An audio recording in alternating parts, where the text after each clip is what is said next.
movements in the sword form is what we do with the empty hand. It's not just hanging loose there or in your pocket. It's not checking your phone for updates. It's not scratching your nose. It's an active hand, and it always assumes the same position.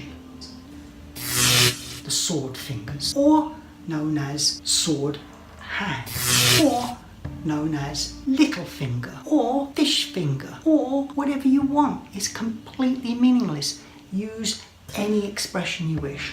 I'm going to use sword hand just so you know what I'm talking about. Well, how do you form the sword hand?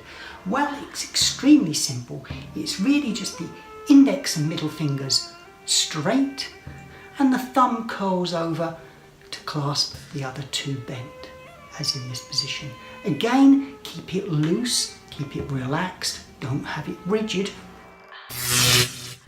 or tight. It's not a karate posture, it's to balance the rest of the sword moves. Why do we even form the sword hand? Well, a lot of people talk about it as a focus for your chi, a concentration for your chi energy. Practically, it probably has more to do with keeping that other hand out of the way in case you accidentally slice off your own wrist. It manages to maintain the appropriate distance between the edges of the sword and what you're doing. But there is another reason, and that's largely because it just feels right.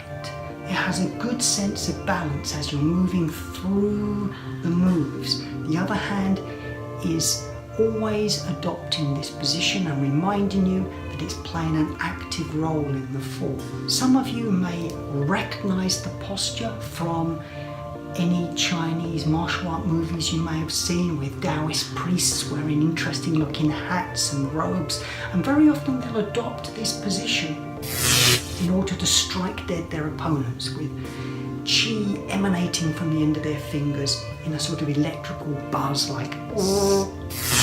Well, you can think of that if you wish whilst you're doing the form, or you can merely think of maintaining balance and flow. But that is the sword hand.